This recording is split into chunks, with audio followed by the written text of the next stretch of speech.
Uh, Hello, everybody. It's State Representative Dave Rutigliano.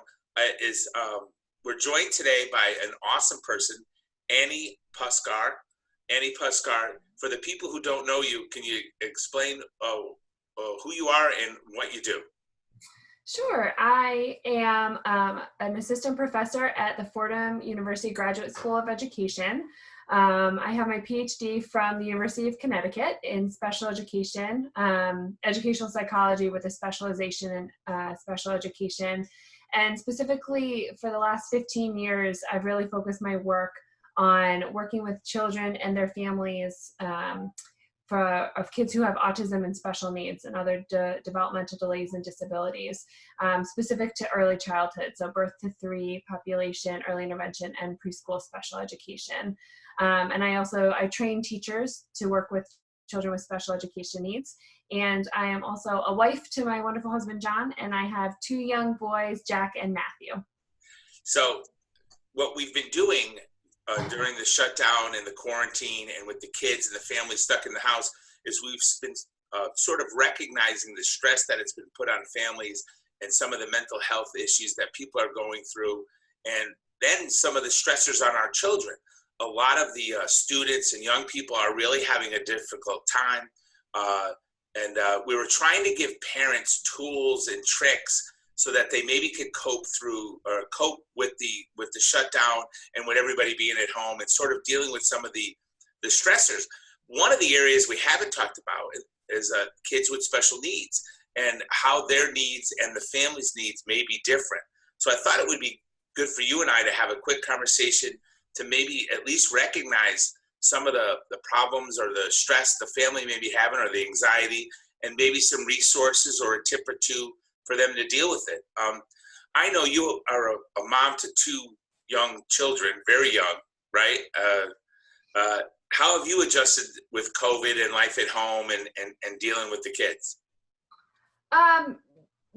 Having 2 working parents and 2 really young kids, we also have 2 dogs, so it's definitely been really fun and challenging, some hectic and stressful times.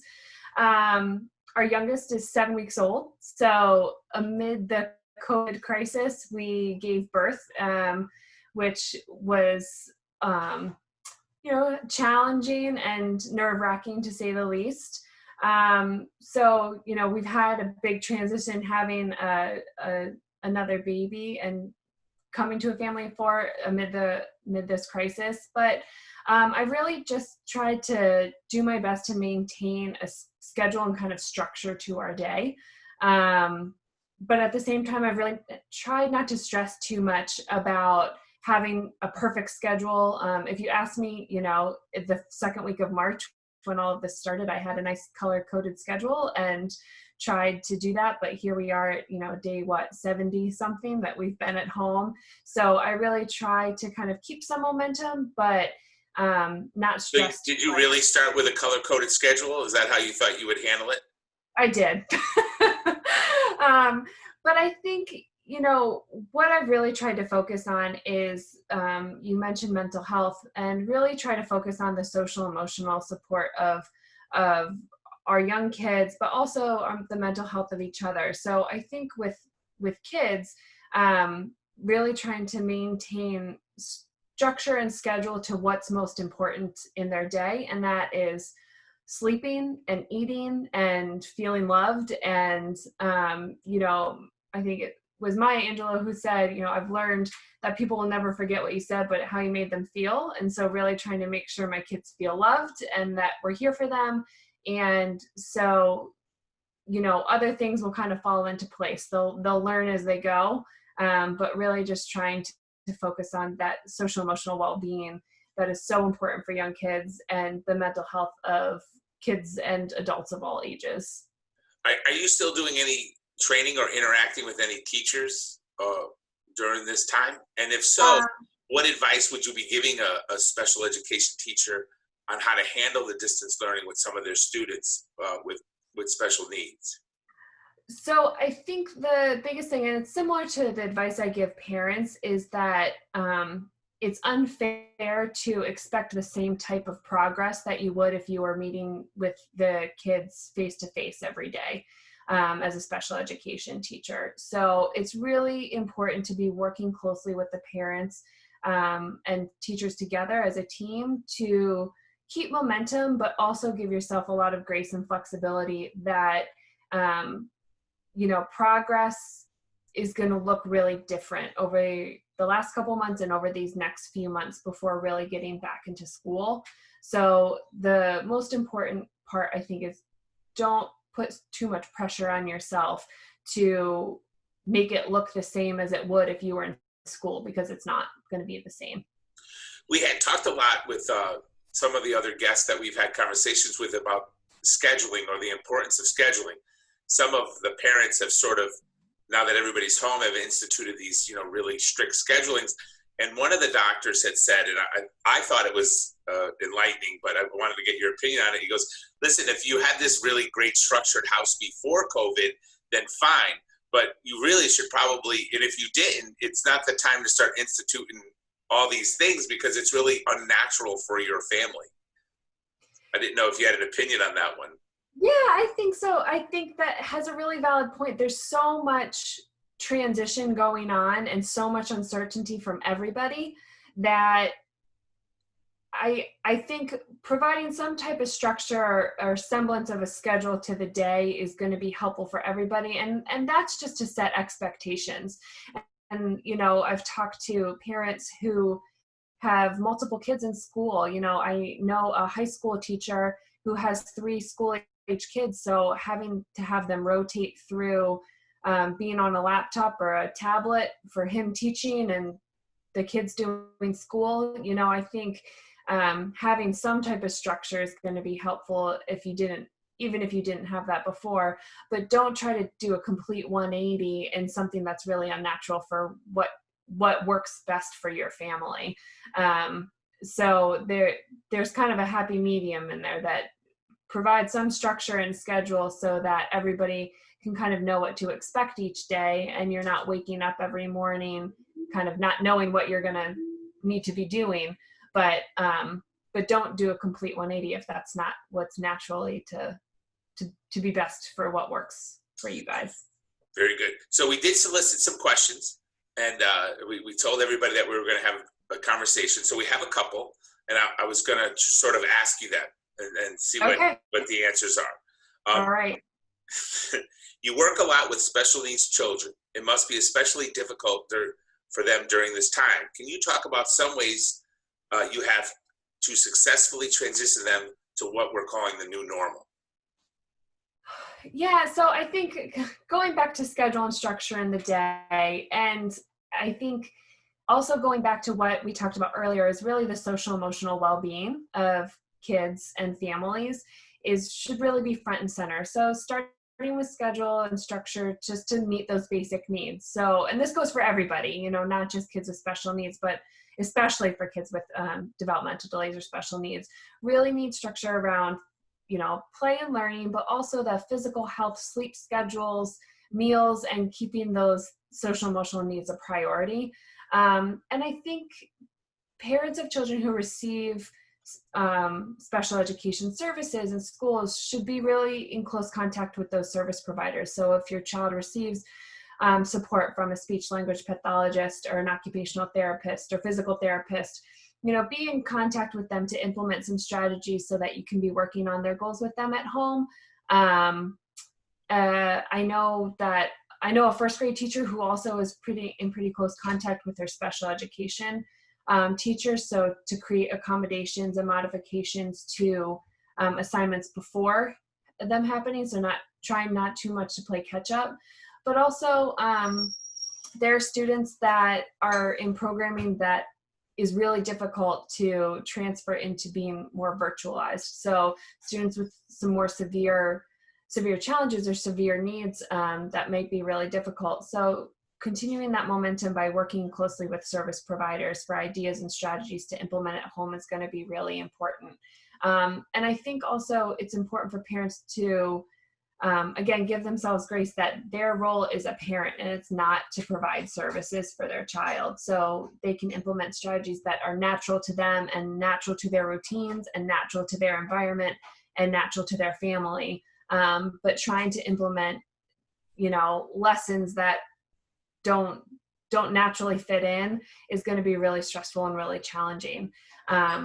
So there's some great resources online, such as, just autismspeaks.org is a great resource for some ideas. Local school districts should be also providing some support with resources. I know the State Department of Education and the Special Education Department within the State Department of Education is also providing resources online and continually updating those lists when they are receiving resources. So I think those are good places for parents to go, but again, not to put too much pressure on themselves to make the same amount of progress that they would if they were in school right now.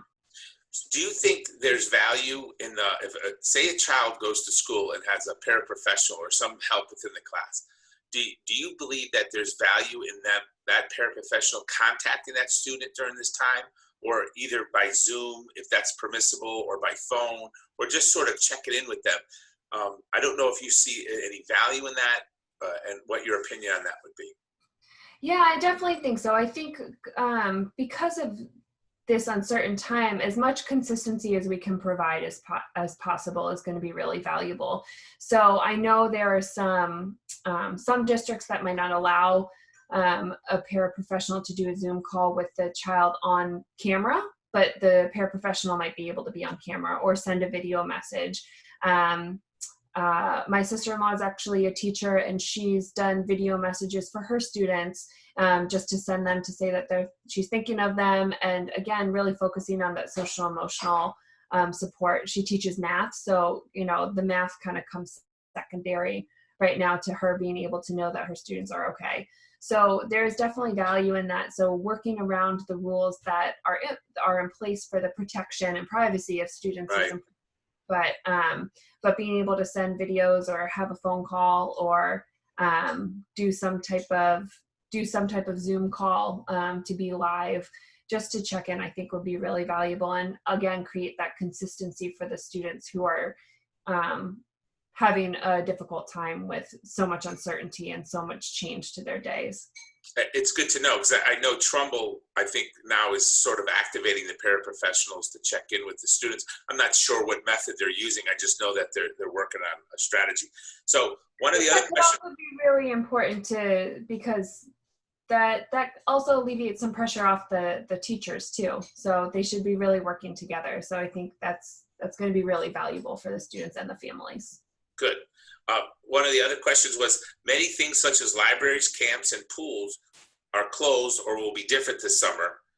What are some activities or strategies to do with the kids over the summers? I guess it's to sort of enhance the learning or to keep them engaged. What sort of things do you think the families can do over the summer if some of these typical activities are closed or limited? So I think one, do what your family normally does in the summer as best as possible. Remember, this is also a summer break for students. So as much as we want to continue enhancing learning opportunities and have students make learning progress, also know that they also kind of need a break from whatever this distance learning has looked like for them. So allow them that opportunity for a break. I think too, the Connecticut state parks are going to have restrictions, but also be available. So I know you can find more park specific information at ct.gov. One thing that we've done is toy exchanges or puzzle exchanges or game exchanges with friends. You can do that in a socially distant way. So kind of to provide some novelty in the activities that you're doing at home. So obviously disinfect toys and before you exchange them with other families, but to bring novelty to some activities could be helpful. And then Zoom calls. I know it's weird, but it was kind of adorable. We watched our two-year-old have a Zoom call with one of his little friends from daycare. So they didn't talk quite as much as the mom and I did, but it was really, he wanted to see his friend and his friend wanted to see him. So also utilizing that technology to have children and kids, engage with their friends as much as they possibly can. So I know there are also websites out there now that are doing virtual game nights. So you can do trivia nights with other families. Yeah, I've heard of those. Yeah. Yeah, Interesting. and even trying to kind of build novelty to what you would normally do. So if your family normally does, a Saturday movie night, maybe if there's a way you could set it up so you could do movie night outside that week if it's a nice week or something. So kind of building in those special things that you guys can do as a family, I think will help and just create some type of normalcy for these kids. So I'll ask you this question.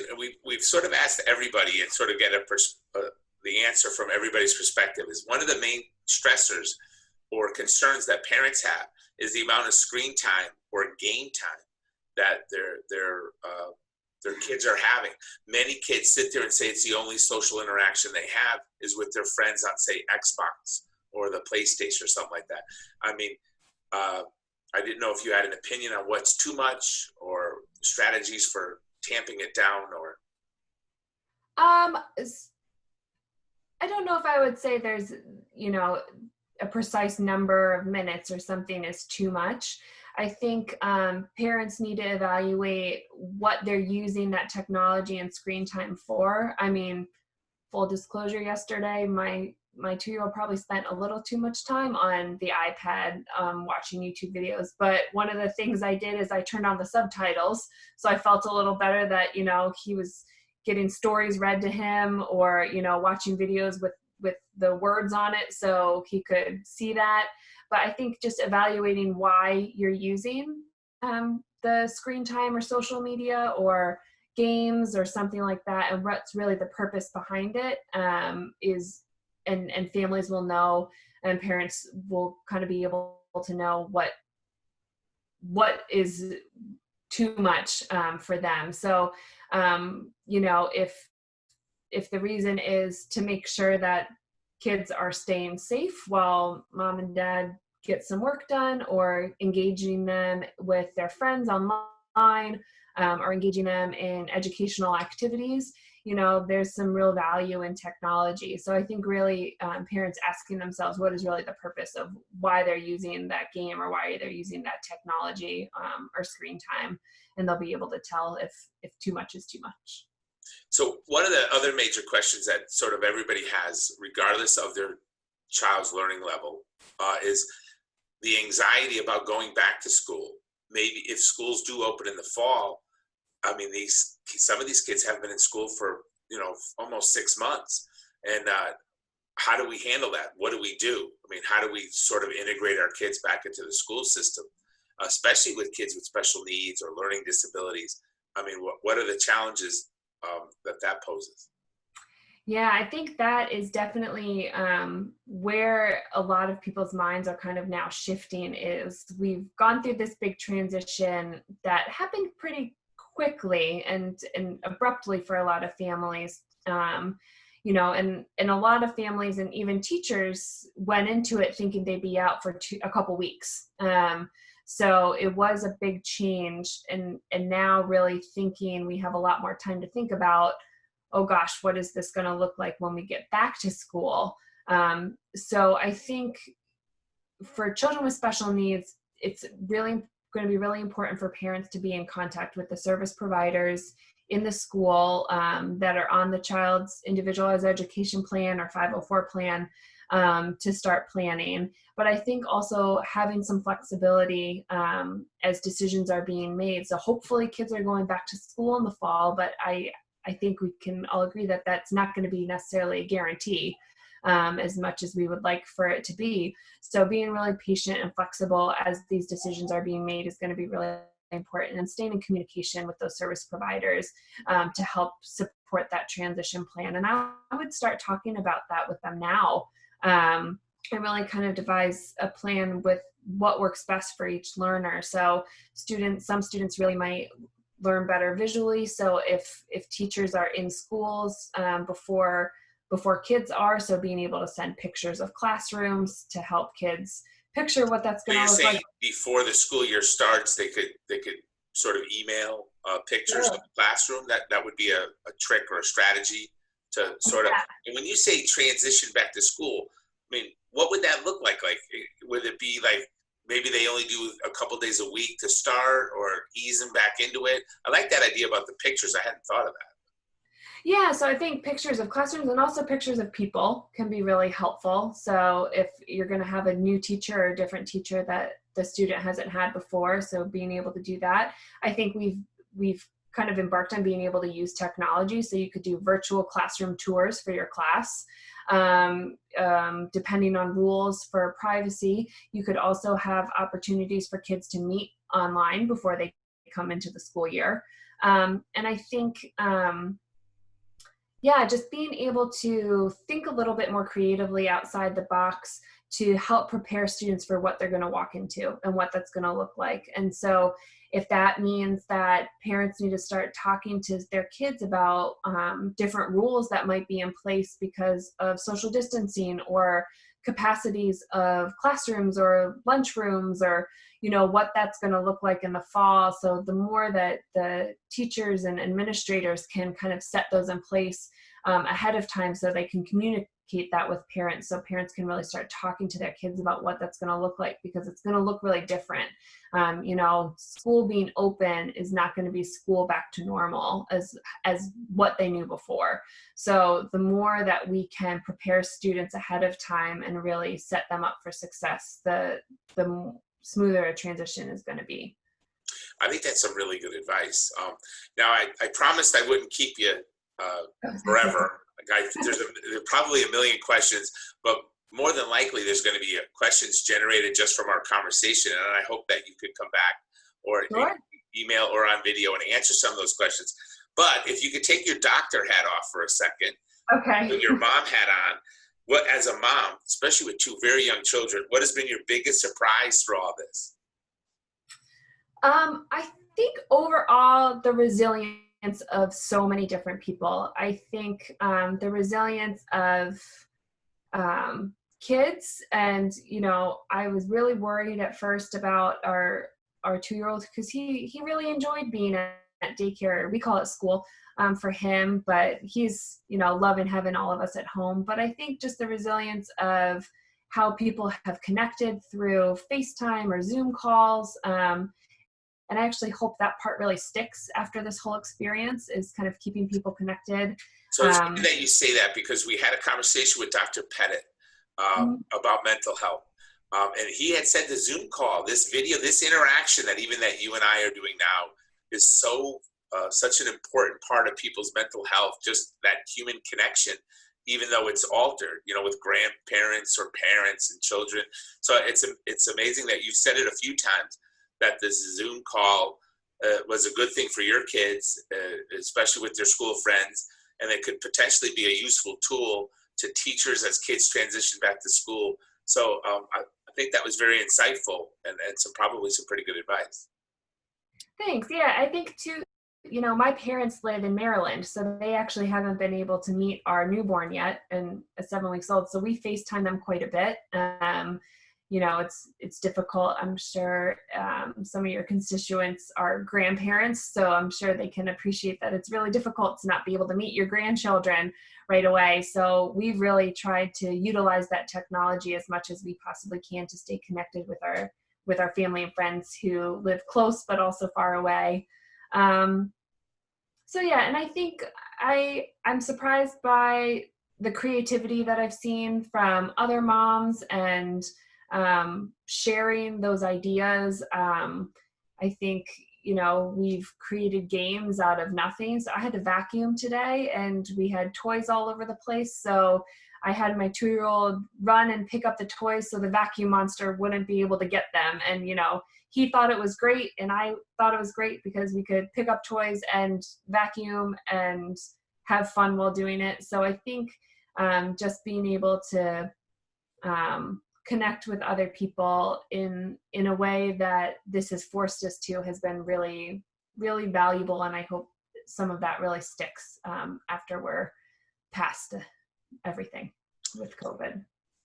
Well, I really appreciate your time. I won't take up any more of it. I didn't get to all the questions, but I feel we've had enough for today, or you've had enough for today, and I want you to be able to wind down and enjoy the rest of your night. And I really appreciate you coming on, and I really appreciate you sharing some of your expertise. And I know you're an awesome mom and a great doctor and a teacher. So you have lots of hats over there. So I appreciate your time. Oh, anytime. I'm glad to do it. And if more questions come up, I'm happy to meet again. I appreciate that. And they will come up. Believe me, they'll come up. So all right. thank you very much. All right. Have a great night. You too.